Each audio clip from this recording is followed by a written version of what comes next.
धन्यवाद छ।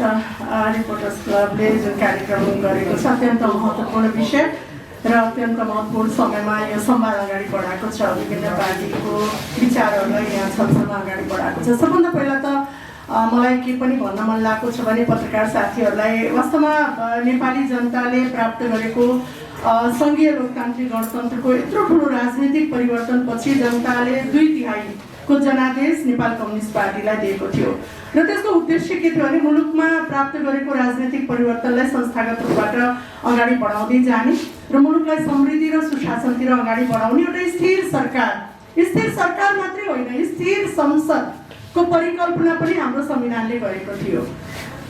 दुईटै कुरालाई मैले यहाँ ध्यान दृष्टि दिन खोजेँ। स्थिर सरकार 5 वर्षसम्म चलाउने स्थिर सरकार र 5 वर्षसम्मै संसद, स्थिर संसद पनि चलाउनु पर्दछ भनेर विगतको इतिहासलाई एउटा पृष्ठभूमिमा राखेर अहिलेको नयाँ संविधानले त्यसको व्यवस्था गरेको थियो। तर 2/3 नजिक भएको नेपाल कम्युनिस्ट पार्टीको नेतृत्व गर्नुभएको प्रधानमन्त्रीज्यूले 5 वर्षभित्र मुलुकलाई सुशासन दिन्छु, पानी जहाज ल्याउँछु, रेल ल्याउँछु, पाइपलाइन ल्याउँछु, बेरोजगारी अन्त गर्छु, भ्रष्टाचार शून्य सहनशीलतामा पुर्याउँछु, सुशासन दिन्छु, मुलुकलाई आर्थिक समृद्धितिर अगाडि बढाउँछु भनेर उहाँले वचनबद्धता गर्नुभयो। तर अन्तमा उहाँले निर्वाचनबाट यो संविधान, कानुन र सिस्टमलाई चाहिँ समाप्त गर्नुभएको चाहिँ स्पष्ट छ। किनभने हामी सिस्टम चलाउने कसले? सिस्टम व्यक्तिले चलाउने कि सिस्टम संविधानले चलाउने? यदि संविधानले चलाउने होइन भने हामीलाई संविधान किन चाहियो? हामीलाई ब्रिटिसको जस्तै पार्लियामेन्टले कानुन बनाउने, उसैले शासन चलाए भइहाल्यो नि। संसारको सबभन्दा ठुलो पार्लियामेन्ट्री सिस्टम भएको ब्रिटिस, जहाँ संविधान छैन, जहाँ संसदले कानुन बनाउँछ, समयको आवश्यकता अनुसार संसदले कानुन बनाउँछ, जनचाहना र राष्ट्र चाहना अनुसार कानुन बनाउँछ, त्यसैले कानुन संशोधन गर्दै जान्छ र मुलुक अगाडि बढ्दै जान्छ। तर हामीलाई संविधान किन चाहियो? तर आज जुन किसिमबाट संसदलाई एउटा बहुमत भनौँ 2/3 नजिक भएको कम्युनिस्ट पार्टीले अविश्वासको प्रस्तावलाई पेश गर्न डराउनको लागि, म फेरि 3टा मात्रै, म अगाडिको नेताहरू कसैको पनि कमेन्ट गर्न चाहदिनँ, तर वास्तवमा मुलुक सिस्टमले यदि अगाडि बढेन भने हामीले प्राप्त गरेको उपलब्धि पनि धराशायी हुन सक्ने सम्भावना देखिन्छ।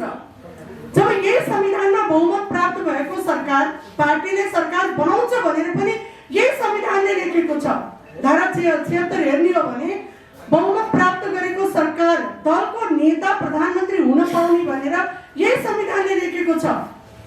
यो संविधानको धारा 76 हेर्ने हो भने एउटा व्यक्तिले पनि म प्रधानमन्त्री हुन सक्छु, मलाई प्रधानमन्त्रीको लागि विश्वासको मत दिने अवसर दिनुहोस् भनेर उसले भन्न सक्ने व्यवस्था यही संविधानमा राखेको छ। हामी धारा 76 हेरौँ, धारा 85 हेरौँ, धारा 100 हेरौँ, जसमा विश्वासको मत पनि लेखेको छ, अविश्वासको मत पनि लेखेको छ। किन लेखेको होला? विश्वासको मत लिनुपर्छ भनेर पार्लियामेन्ट्री सिस्टममा किन लेखेको होला? अविश्वासको मतलाई फेस गर्नु पर्दछ भनेर यही संविधानको धारामा किन लेखेको होला? संसद विघटन गर्न सजिलो गरी पाउँदैन भनेर किन लेखेको होला?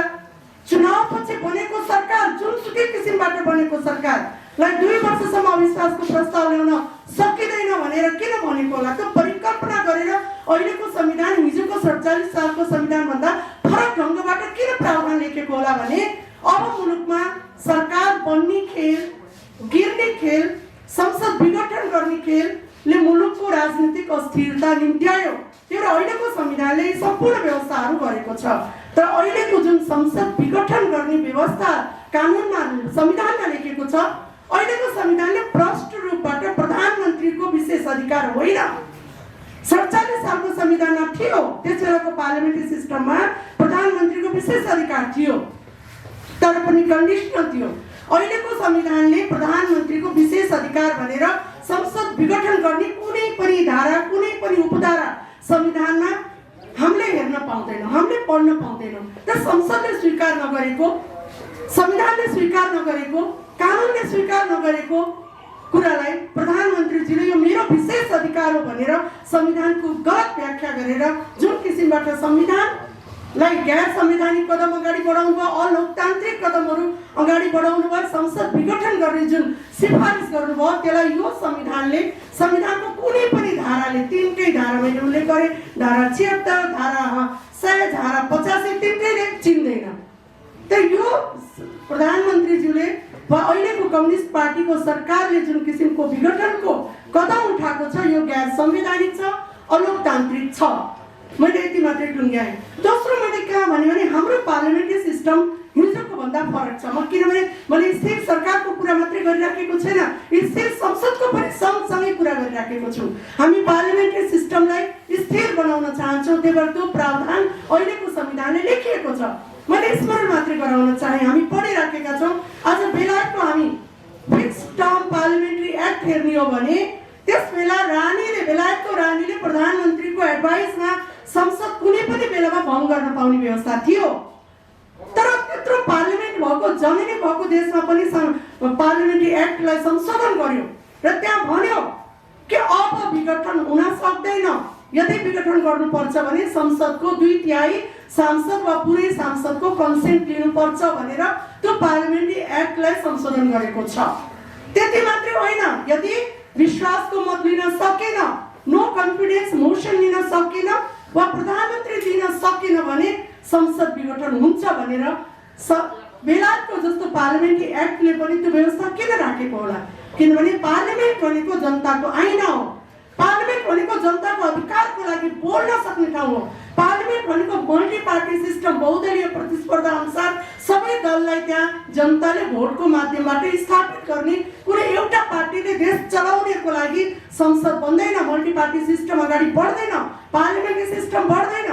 तर अहिले के देखियो भने सरकार जुन किसिमबाट संविधानको यो स्पिरिटलाई, स्थिर पार्लियामेन्ट्री सिस्टमको स्पिरिटलाई, जुन यो मूल्य मान्यतालाई जुन ध्वस्त गरेर जुन विघटनको व्यवस्था, विघटनको सिफारिस गरेर संसद विघटन भयो भनेर घोषणा गरेको छ, यो घोषणा संविधान त मिल्दैन। यति मात्रै म भन्न चाहे। अब अर्को कुरा, यहाँ फेरि कुरा आयो, वास्तवमा नेपाली काङ्ग्रेसले के गर्छ त? नेपाली काङ्ग्रेस भित्र नेपाली काङ्ग्रेस सैद्धान्तिक बहस, वैचारिक बहसबाट अगाडि बढेको छ।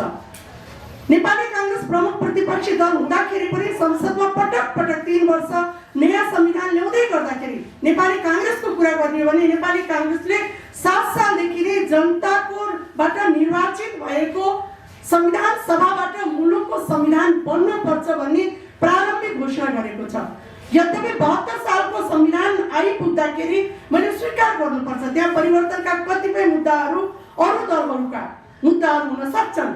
63 सालमा अन्तरिम संविधानको नेतृत्व नेपाली काङ्ग्रेसले बनाउँदै गर्दा संविधान सभाको घोषणा गरिसकेपछि मधेसवादी दलहरूले संघीयताको लागि सडकमा लड्दै जाँदाखेरि मैले स्मरण गर्न चाहे गिरिजाप्रसाद कोइरालाको नेतृत्वमा सरकार रहँदै जाँदाखेरि संविधान सभाको मिति तिथि घोषणा भइसकेपछि पनि त्यो आन्दोलनका मुद्दालाई सम्बोधन गर्नको लागि अन्तरिम संविधानमा संघीयता भनेर संशोधन भएको होइन।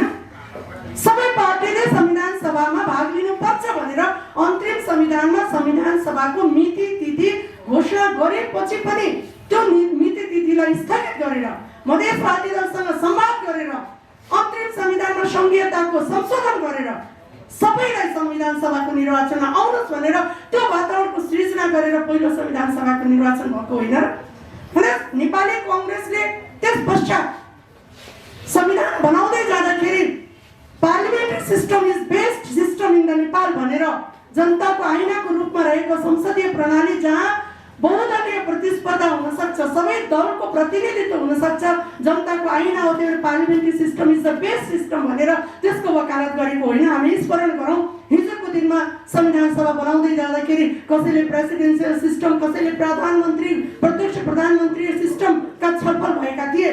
तर अन्तमा गएर नेपाली काङ्ग्रेसले संसदीय प्रणाली सबभन्दा राम्रो प्रणाली हो भनियो। यद्यपि यो संसदीय प्रणालीमा केही सुधारिएको संसदीय प्रणालीका प्रावधान अहिलेको संविधानले लेखेको छ।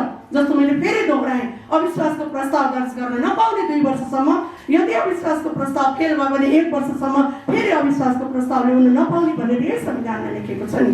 तर विश्वासको मतका कुरा, अविश्वासको मतका कुरा, विघटन गर्नुपर्ने स्थिति र सृजना गर्ने कुरा, सम्पूर्ण कुराहरू संविधानले लेखिसकेको अवस्थामा आज यो देशले कोरोना भाइरसको लागि मुलुकले अध्यादेश ल्याउनु पर्छ, जनताको सेफ्टीको लागि, जनताको बाँच्न पाउने अधिकारको लागि, जनताको निःशुल्क स्वास्थ्यको लागि, जनताको मूल्य वृद्धिलाई निरुत्साहित गर्नको लागि, बेरोजगारीलाई सम्बोधन गर्नको लागि, हत्या हिंसा बलात्कारलाई अपराधलाई दण्ड दिनको लागि आज मुलुकको आवश्यकता थियो, जनताको आवश्यकता थियो। तर आज मुलुक त्यतातिर सम्बोधन गर्न छोडेर आफ्नो सत्ताको लागि, आफ्नो गुटको लागि मुलुकको संविधानलाई नै धरापमा पार्ने किसिमको जुन किसिमको यो विघटनको काम भएको छ, वास्तवमा यसले संविधानको प्रावधानको धज्जी उडाएको छ। यति मात्रै भन्न चाहे म। र अन्तमा म फेरि पनि के दोहोऱ्याएँ भने अहिले मुलुकमा निर्वाचनको वातावरण तय गर्नको लागि मैले हिजो अन्तरिम संविधानका कुरा किन गरेँ, संविधान सभाको पहिलो निर्वाचनको कुरा किन गरेँ भने निर्वाचनको वातावरण तय गर्नुपर्ने नेतृत्व अहिले छ। निर्वाचन समयमा हुन्छ भन्ने जनताको चाहना छ। तर अहिले पहिलो कुरा सैद्धान्तिक बहस नेपाली कांग्रेसले गर्न चाहेको छ। यद्यपि उहाँले भन्नुभयो बाजीले विपक्षीको लागि त यो सबभन्दा ठुलो मुद्दा होइन, विपक्षीको लागि एजेन्डा सबभन्दा ठुलो मुद्दा हो। आज संविधान सभाको निर्वाचन गराउँदै जाँदा नेपाली कांग्रेसको नेतृत्वमा दोस्रो संविधान सभाको नेतृत्व फेरि नेपाली कांग्रेसको नेतृत्वमा 70 सालमा भयो। 64 मा नेपाली कांग्रेस अल्पमतमा थियो, 4 वर्षसम्म प्रधानमन्त्री पायो देशले, तर संविधान पाएन। 70 सालमा त फेरि आम जनताले संविधान खोजेका थिए, नेपाली कांग्रेसमा बहुमतमा पुर्याएको होइन।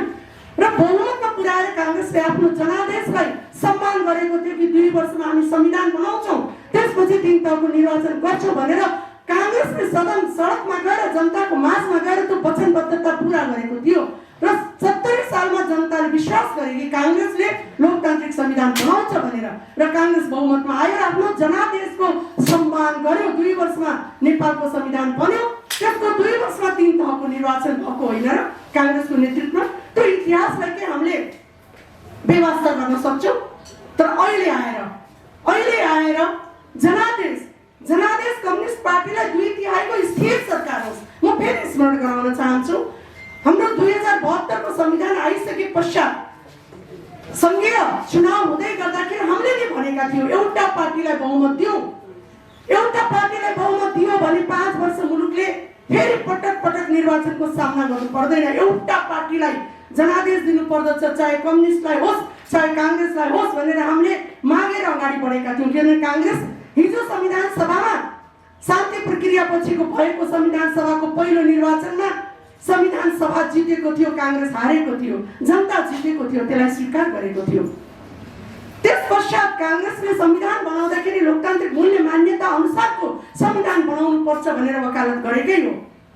अहिले आएर पनि संविधान बनिसकेपछि कार्यान्वयनको पक्षमा एउटा पार्टीलाई बहुमतमा पुर्याउनु पर्दछ। किनभने यो देशमा जब राजनीतिक अस्थिरता हुन्छ त्यसको मूल्य नेपाली जनताले चुकाउनु पर्छ।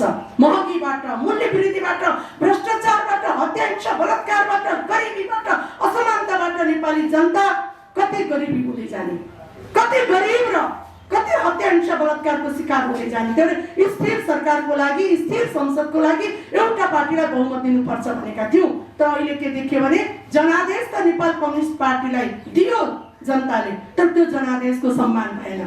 चौथो कुरा अन्तिममा मैले भन्न मात्र निवेदन के गर्न खोजेँ भने अहिलेको संविधानमा पार्लियामेन्ट्री सिस्टममा जबसम्म सरकार बन्न सक्ने ठाउँ हुन्छ तबसम्म संसद भङ्ग हुँदैन, गर्न पाइँदैन। त्यो टेस्ट संसदमा गरिराख्नुपर्छ। जबसम्म पार्लियामेन्ट्री सिस्टम अहिलेको सुधारिएको पार्लियामेन्ट्री सिस्टममा सरकारको गठन हुने, सरकार गठन गरेर उनले विश्वासको मत लिन सक्ने अवसर दिन पाउनुपर्छ भनेर अहिलेको संविधानले त्यो सरकारको बाटो, सरकार निर्माणको बाटोलाई प्रशस्त गरिदिएको थियो। हाम्रो संविधानले एउटा व्यक्तिले पनि म प्रधानमन्त्री हुन्छु भनेर भन्न पाउने व्यवस्था अहिलेको संविधानले गरेको थियो। तर जबसम्म सरकार बनाउने संख्या त्यहाँ सदनभित्र छ तबसम्म सरकार बनाउन दिनुपर्छ भनेर अहिलेको संविधानले भनेको छ। त्यो टेस्ट भएको खै त, त्यो प्र्याक्टिस भएको खै। फेरि हामी के भन्छौँ भने पार्लियामेन्ट्री सिस्टम किन राम्रो भन्छौँ भने दुईटा कारण। एउटा पार्लियामेन्ट्री सिस्टम भनेको के हो भने एकदम आलोचना गर्न पाउने, प्रतिपक्षले एकदम स्ट्रङ रोल खेल्न पाउनको लागि पार्लियामेन्ट्री सिस्टम राम्रो, सरकारलाई निगरानीमा राख्ने, सरकारलाई सुझाव दिने, सरकारलाई प्रश्न उत्तर गर्न सक्ने, सरकारलाई घेर्न सक्ने पार्लियामेन्ट्री सिस्टमको सुन्दरता हो। र दोस्रो पार्लियामेन्ट्री सिस्टमको सुन्दरता के हो भने पार्टीले आफूलाई सुधार्दै जान्छ। आफूलाई एउटा निर्वाचनमा गल्ती गर्यो भने अर्को निर्वाचनमा आफूलाई सुधार्दै जान्छ। जनताको चाहना अनुसार, सिस्टमको चाहना अनुसार आफूलाई सुधार्ने पद्धति हो संसदीय अभ्यास, संसदीय प्रणाली। त्यसले राष्ट्रपति प्रणाली वा प्रत्यक्ष प्रधानमन्त्री प्रणाली भन्दा यो बढी राम्रो हो। आज हामी इजरायलमा देखिराखेका छौँ 2 वर्षमा 4 चोटि 4थो पटक निर्वाचन हुँदैछ, किनभने प्रत्यक्ष प्रधानमन्त्रीको अल्पमतको संसद छ, सरकार चल्न सकेन र निर्वाचनमा जानुपर्ने बाध्यता छ। तर हामी पार्लियामेन्ट्री सिस्टमलाई त्यो मानेमा सबभन्दा सुन्दर पद्धति हो। आफूलाई आधुनिक निर्वाचनबाट आफूले भएका गल्ती कमी कमजोरीलाई सुधार्दै विचार र सङ्गठनको माध्यमबाट जनताको माझमा जाने निर्वाचनलाई स्वीकार गर्छ संसदीय प्रणालीले। तर आज विडम्बना के देखियो भने हामीलाई संविधान पनि चाहिएन, संसदीय प्रणाली पनि चाहिएन, हामीलाई सुशासन पनि चाहिएन, हामीलाई के पनि चाहिएन। तर चाहियो के? सत्ता चाहियो।